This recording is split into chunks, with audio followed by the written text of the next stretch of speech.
Les amis, bonjour, bonjour. Soyez les bienvenus au petit déjeuner de Devenir pour agir. J'espère que vous allez bien, que vous avez passé une agréable semaine. Aujourd'hui, je suis dans un magnifique lieu, un écrin du 16e arrondissement de Paris, l'immense et merveilleux hôtel Le Brac, rue Richepin. Dans cet hôtel, dans ce restaurant, se côtoient d'immenses talents. Et j'ai aujourd'hui la joie de recevoir l'un de ces talents, immense chef pâtissier, meilleur ouvrier de France, membre de l'Académie culinaire de France, membre du très sélect Club des Sucrés. J'ai l'honneur et le privilège de recevoir le grand chef Yann Brice.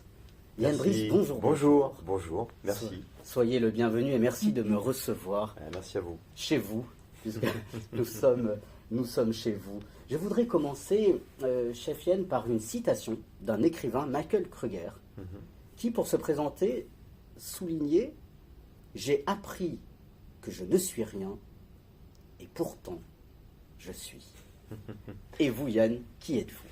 Alors moi, Yann Brice, je suis chef pâtissier du groupe Évoque Hôtel Collection, dont le Brac fait partie, au travers de 4 autres hôtels parisiens, 4 très beaux établissements parisiens pour lesquels aussi je collabore au sein d'une belle équipe pour créer toutes les pâtisseries et toutes les belles créations que nous réalisons au quotidien. Quelle est votre plus belle qualité? Non pas comme les autres vous voient, mais pour vous, selon vous. Ma plus belle qualité, je pense que c'est d'être proche de l'humain, à l'écoute, d'être attentif on va dire, aux mots de chacun quotidiennement, tout en essayant de véhiculer une transmission au sein de ma passion, qui reste la pâtisserie, et d'essayer de transmettre un peu toutes ces valeurs professionnelles. C'est une très belle qualité, mais quelle définition donnez-vous de l'humain? Dites, vous êtes proche de l'humain.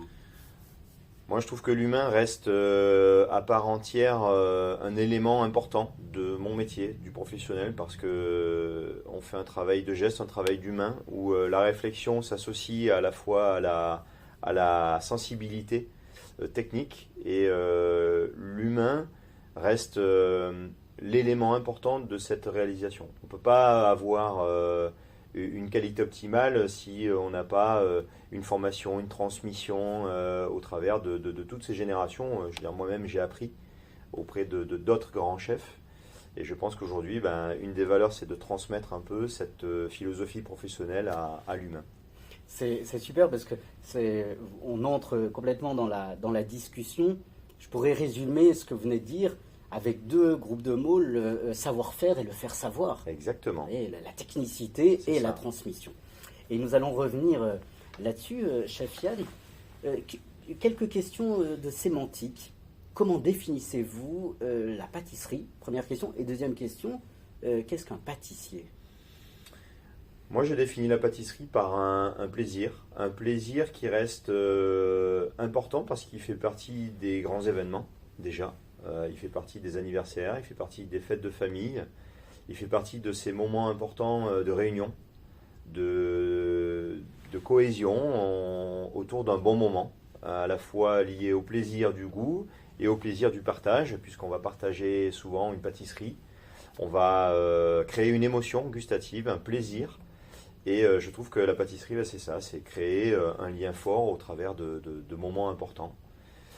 Et un pâtissier, ça reste avant tout pour moi un passionné, un gourmand, parce que je pense qu'il faut être gourmand pour aimer la pâtisserie, pour aimer la faire. On la fait avant tout par plaisir gustatif. Je veux dire, moi-même, je reste très gourmand malgré tout. Je reste toujours émerveillé des saisons. Là, on sort des galettes des rois, on va arriver bientôt dans les préparations de Pâques. Donc, tous ces moments qu'on appelle des marronniers, qui reviennent de façon permanente chaque année, on a toujours ce plaisir de redécouvrir une pâtisserie, de remanger une galette des rois pour la première fois, de regoûter un œuf fourré au praliné avec toute sa richesse, toute sa gourmandise. Et voilà, le pâtissier, c'est tout ça. C'est très, très intéressant parce que vous dites que vous êtes... je reviendrai sur la conception du plaisir que vous venez de mentionner, Mais vous dites, vous qualifiez de gourmand. Quelle définition donnez-vous, ou quelle distinction, différence entre gourmand et gourmet? Alors, gourmand, c'est pour moi le plaisir le plaisir du goût, le plaisir de la gourmandise, du rappel à l'enfance avec un côté très régressif. Moi, je veux dire, mes repères sont liés à l'enfance, hein, gustativement. Ils sont de ces pâtisseries que j'ai mangées de mes parents, de mes grands-parents, de différents voyages, des moments un peu liés au goûter. On a cette tradition en France de prendre le goûter encore au niveau des enfants. Donc tous ces souvenirs sont liés à la gourmandise, à ce plaisir qu'on prend quand on va manger quelque chose. Ça peut être lié à un réconfort dont on a besoin, ça peut être lié à une impulsion, parce qu'on peut avoir aussi des impulsions de gourmandise, d'avoir envie de manger quelque chose. Et un gourmet, c'est quelqu'un plutôt qui va savoir apprécier, pour moi, la subtilité des saveurs, ce qu'on va avoir mis dans chaque recette, le travail du pâtissier, quelles sont les associations qui ont été mises en valeur, c'est d'apprécier un peu tout ce travail réalisé par un professionnel du goût, que ce soit dans la cuisine, dans la pâtisserie, dans la boulangerie, dans la chocolaterie, dans tous ces métiers, ça va être ça, ces subtilités-là. Mais alors, ce professionnel du goût que vous êtes, au niveau social, je me suis toujours posé la question, et je me la pose encore, le dessert, socialement parlant, je dirais c'est quand même l'apothéose d'un déjeuner ou d'un dîner. Comment l'expliquez-vous? Ça reste l'élément par lequel on finit. Alors j'ai souvent un dicton que je dis de façon amusante, je dis il faut toujours finir un repas sur une note sucrée. Oui. C'est le point, le point d'une phrase, c'est ce qui va venir ponctuer le repas et essayer de finir sur une note de gourmandise, de plaisir. On a pris un plaisir tout le long du repas, il faut qu'on la finisse en beauté. Il faut qu'on finisse en beauté ce repas. Donc je trouve que c'est important, c'est la ponctuation finale du repas. Oui, j'entends, mais je repose d'une autre manière ma question. Ce moment, cette apothéose du déjeuner ou du dîner, c'est un moment de plaisir. Or, le plaisir, par définition, est éphémère, qui s'oppose au bonheur. Comment le plaisir du dessert pourrait-il se transformer, en tout cas perdurer dans le temps pour que ça devienne un moment... Je pense qu'il y a plusieurs éléments qui vont être déclencheurs à ça. Le plaisir du dessert, il va venir par déjà l'instant. Pourquoi on est là?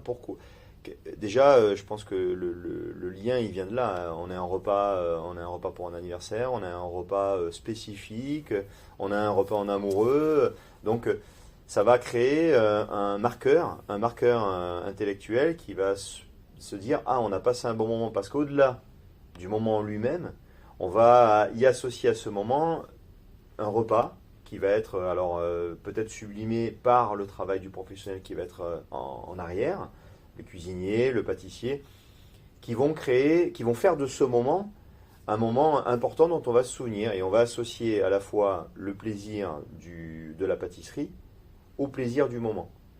On peut très bien faire un repas d'affaires où on va peut-être parler de business, on va parler d'économie, on va avoir peut-être le même dessert, puis à côté on va avoir une table avec un couple qui va fêter un anniversaire, qui va fêter une demande en mariage, le plaisir ne sera pas le même. Pourtant on aura le même produit à l'arrivée. Oui, c'est ça. Donc je pense que l'émotion du moment va être créée par rapport à la présence physique du repas. Oui, d'accord, mais alors quelle est la différence entre Alors, la question peut être un peu étonnante.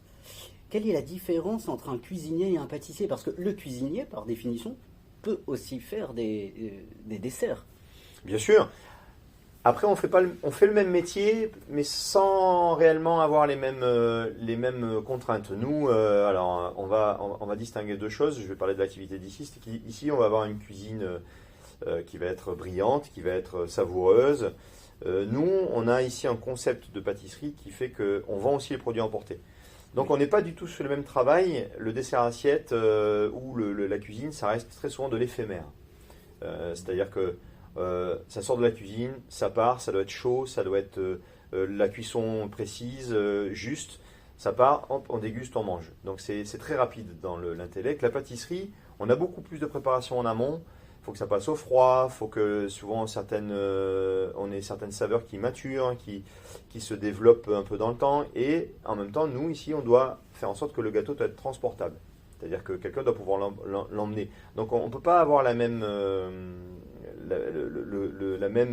même côté éphémère qu'on a sur une assiette avec une pâtisserie. Donc cette pâtisserie, nous, ici, on la travaille comme une pâtisserie de boutique. Une pâtisserie qu'on va vouloir consommer le dimanche, un dessert qu'on va vouloir manger chez soi.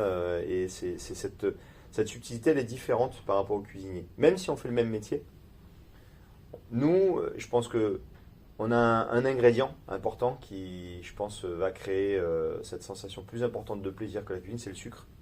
Oui. Ça reste on dit souvent que ça peut être associé à une drogue, et c'est vrai que souvent je disais tout à l'heure, on a ces envies, on a ces plaisirs où on dira j'ai besoin de sucre, j'ai envie de sucre. Donc, je pense que ça, c'est les marqueurs cérébraux font qu'on sait ce que le plaisir et le réconfort qu'apporte le sucre. Mais malgré tout, moi, un des travaux quotidiens que je fais, il est de faire en sorte que les pâtisseries soient très peu sucrées. Parce que le sucre va brûler les saveurs, va masquer les saveurs. Et à une époque, le sucre était un conservateur. Donc, on avait aussi cette sensation. Aujourd'hui, on a des méthodes qui nous permettent d'avoir des choses moins sucrées et d'avoir des sensations et des émotions qui sont un peu plus perceptibles sur des saveurs, contrairement à une époque. Et oui, vous parlez de sucre. C'est vrai que c'est un concept assez social, le sucre, parce que on en a besoin, c'est un réconfort, comme vous dites. Chef Yann, je voudrais rentrer un peu plus dans les détails, parce que vous êtes je ne sais pas, vous définissez-vous comme un artiste du sucré, un artiste de la pâtisserie? Je sais pas, je me sens pas trop. J'ai pas de superlatif me qualifiant ou je me valorise pas. Je dis souvent, j'aime ce que je fais, j'y suis très passionné. Quotidiennement, j'ai la chance, j'ai toujours eu cette crainte, par contre, de me dire que est-ce qu'un jour la passion me quittera? Est-ce que j'aurai peut-être moins envie de faire des choses? Et heureusement, c'est pas le cas. J'ai toujours envie de faire des choses. Je suis toujours émerveillé quand je vois des nouvelles choses moi-même, des nouvelles techniques. On a toujours des jeunes, on a toujours des.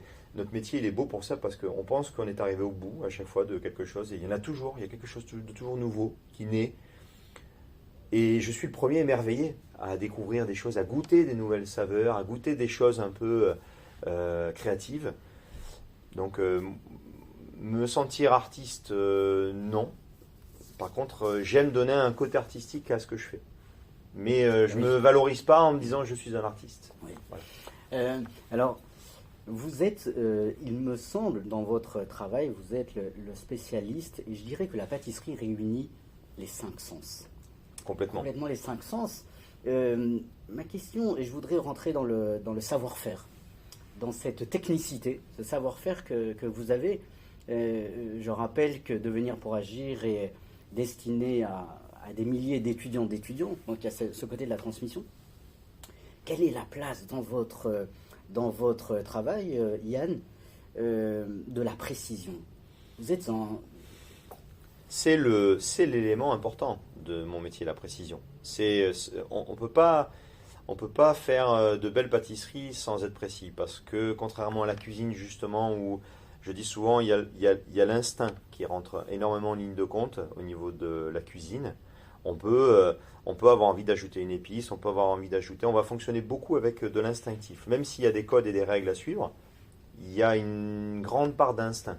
Alors que dans la pâtisserie, il peut y en avoir, mais au niveau de la réflexion. L'instinct va interagir au moment où on va concevoir la pâtisserie dans sa tête, déjà. Se dire qu'est-ce que je vais faire, qu'est-ce que je vais construire, quelle saveur je vais vouloir associer, ou quel équilibre je vais vouloir donner.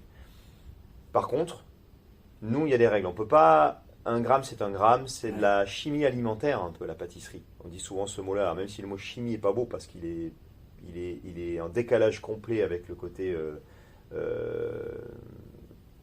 alimentaire du goût et du produit. Mais tout est pesé, tout est respecté. Tout a des règles, les temps de cuisson, les épaisseurs, les temps de repos, les temps de maturation, les textures de foisonnement qu'on va donner pour avoir une crème onctueuse.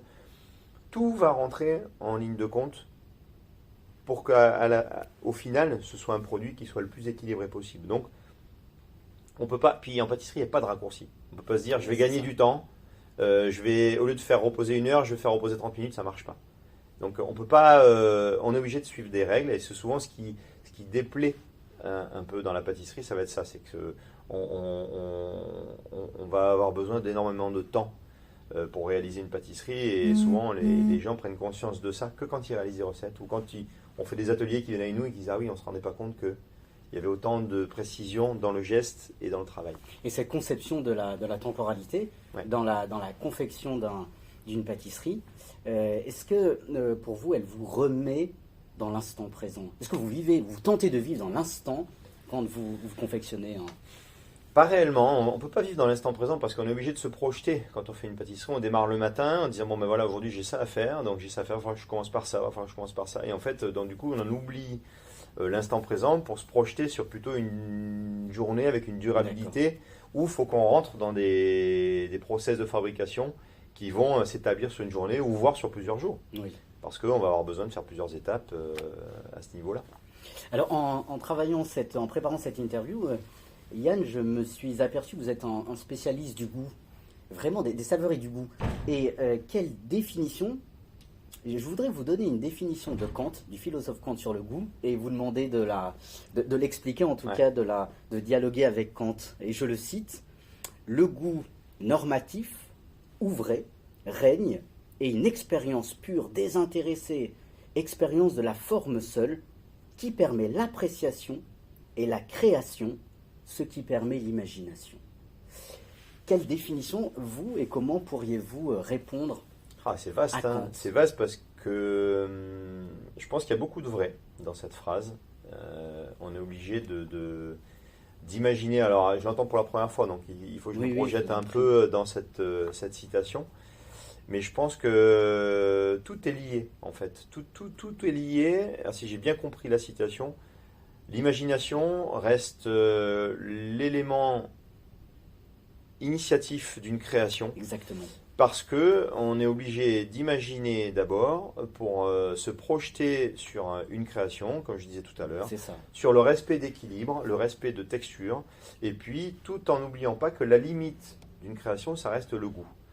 Il ne faut pas se dire que l'imagination d'une création, ça doit être je crée parce qu'il faut créer, je crée parce que je veux créer, mais il ne faut pas oublier que l'élément principal, ça reste le goût. Et au-delà de ça, c'est qu'on a certaines limites, c'est que quand moi je crée des collections au travers des bûches de Noël ou de choses comme ça, eh bien, j'ai l'idée d'une création, j'ai l'idée d'une collection, mais à chaque fois je suis toujours retenu par le goût, par l'équilibre gustatif, par les textures. Donc, et surtout le plaisir qu'on doit en créer, le plaisir qui doit en découler, parce que on disait tout à l'heure, la pâtisserie, ça reste les 5 sens, il faut qu'on émerveille par la vue. Je pense que l'élément déclencheur principal reste la vue. Il faut faut susciter la gourmandise déjà par le regard. Et puis par la modernité, la créativité, et se dire après derrière, au-delà de ça, le point culminant de cette création, ça reste la dégustation qui doit être un moment de plaisir incommensurable. Mais alors, quelle définition vous-même donnez-vous du goût? Si vous deviez donner... La définition du goût, pour moi, ça va être le respect d'une tradition au travers d'un équilibre subtil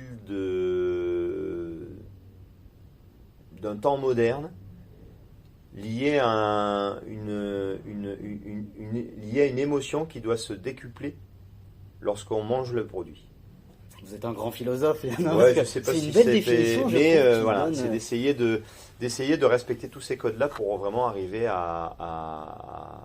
on se donne beaucoup de contraintes quand on crée quelque chose. Et on n'imagine pas d'ailleurs, mais souvent on part sur quelque chose, on se dit oh là là, mais quelle contrainte je me suis donnée. On l'imagine que quand on réalise au début. Et c'est là aussi la force de créer quelque chose, c'est de se dire on va créer, mais on ne va pas se donner de limites. Parce que sinon, si on se donne des limites, on ne crée plus.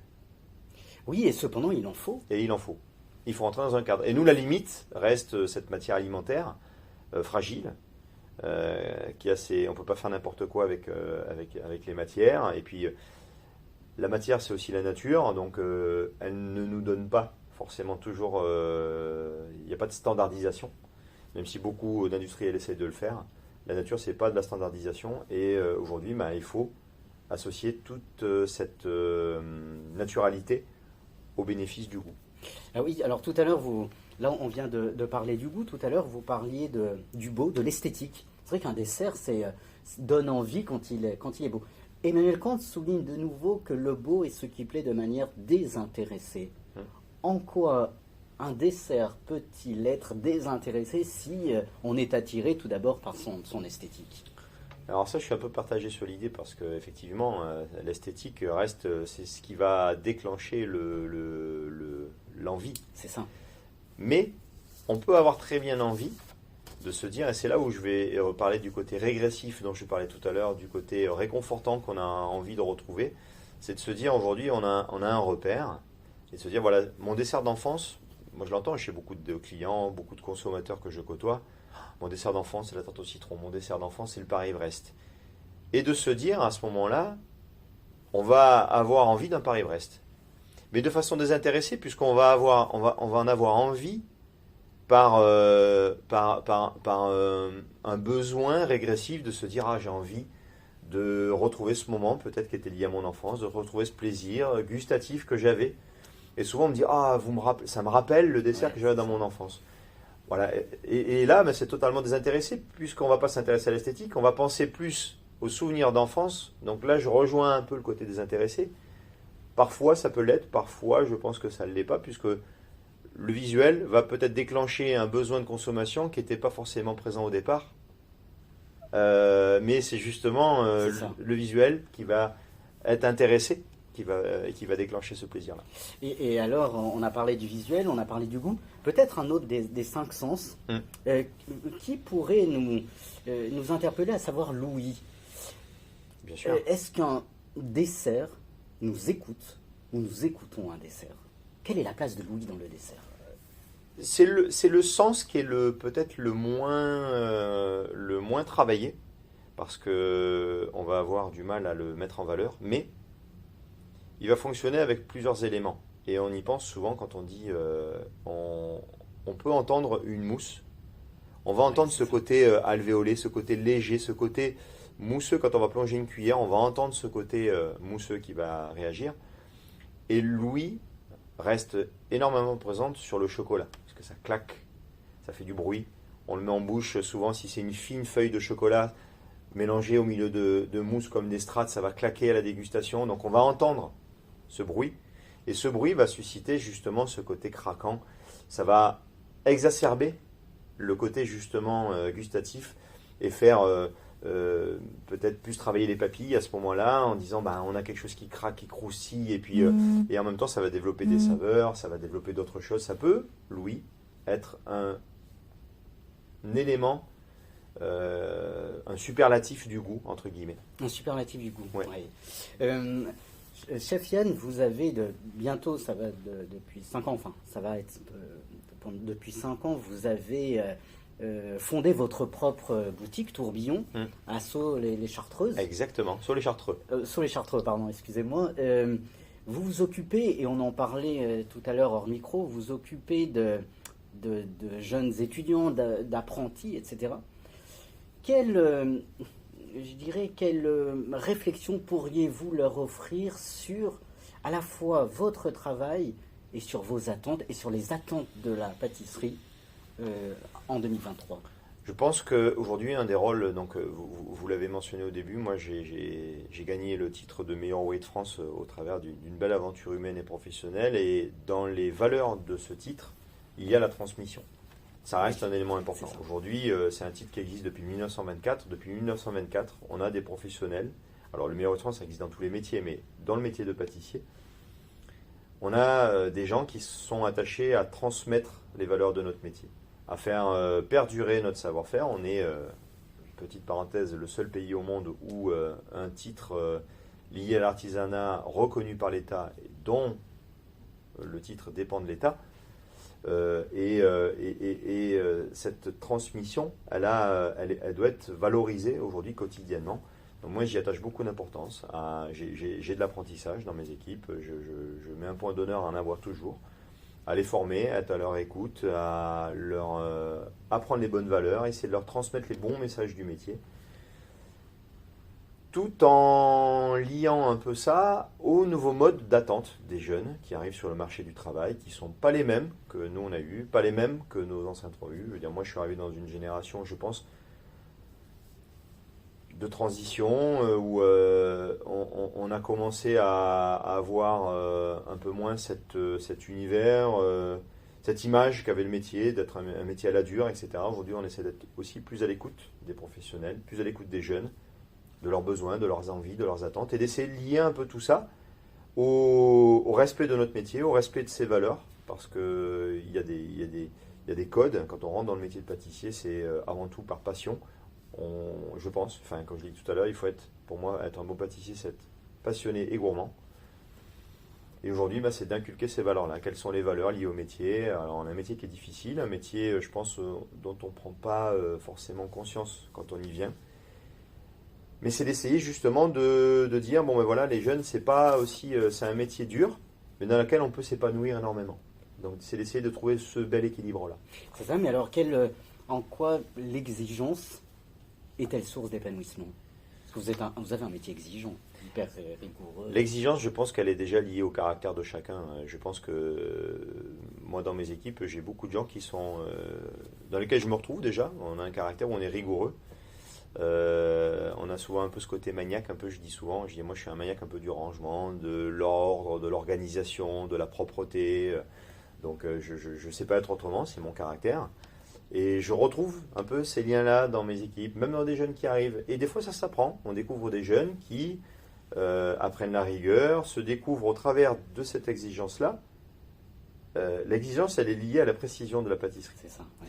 Donc, ils arrivent à associer ça, et je vois même des fois des répercussions sur leur caractère au quotidien, ou peut-être ils appliquent ça aussi à leur personnalité, à des choses un peu plus rigoureuses, et puis je pense que naît le plaisir à ce moment-là.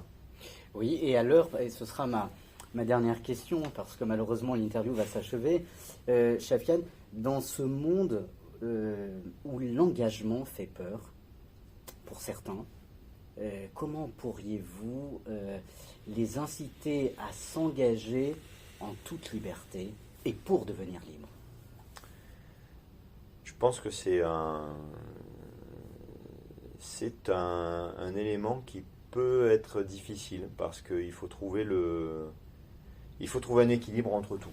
En fait, aujourd'hui, il faut trouver un équilibre auquel moi je suis peut-être maladroit, par exemple, de peut-être pas aménager ma vie à côté, de peut-être trop donner pour mon métier, mais en même temps j'aime tellement ça que j'ai du mal à me donner des limites. Je pense qu'il faudrait arriver à trouver, alors notre métier évoluera certainement, je l'espère, d'une autre façon que moi je l'ai connu, pour pouvoir permettre aux jeunes de s'épanouir à la fois dans un milieu professionnel et de trouver un bel équilibre pour avoir une vie personnelle à côté, d'arriver à jumeler tout ça pour trouver la bonne place de chacun. Mais je pense que ce qui nous ramène souvent à cette frustration de dire, bon ben, on donne beaucoup pour notre métier nous demande aussi beaucoup, mais c'est parce que les clients aussi nous invitent à ça. Aujourd'hui, les gens, quand ils viennent nous voir, c'est parce que ils retrouvent cette qualité, cette pâtisserie qu'ils ne trouvent pas ailleurs. Et malheureusement, c'est lié à une exigence, à un temps passé quotidiennement à réaliser tout ça, à laquelle on se donne finalement peu de limites. Sinon, on créerait une standardisation peut-être de la pâtisserie, et on en perdrait un peu tout son côté artistique et gourmand. Et gourmand. Chef Yann, un grand merci de m'avoir reçu. Merci beaucoup, et je voudrais terminer par une citation qui à la fois vous caractérise et caractérise aussi le dessert d'Aristote. Aristote qui dans Éthique à Nicomaque souligne que le plaisir le plus pur est un moment modéré mais suffisamment important cependant pour qu'il ne soit pas insensible. Autrement dit, je crois que le dessert nous permet de prendre ce plaisir, de ne pas rester insensible C'est ça. et d'être toujours dans un moment très agréable. C'est tout à fait ça. Je suis entièrement d'accord avec ça. Ah, magnifique. Merci, chef Merci. de m'avoir reçu. Merci beaucoup. Et merci pour la passion que vous transmettez et votre C'est humanité. gentil. Merci. Beaucoup. Merci Les infiniment. amis, merci à vous de nous avoir suivis. Je vous souhaite une agréable semaine et vous dis à la semaine prochaine pour de nouvelles aventures. À très bientôt. Ciao.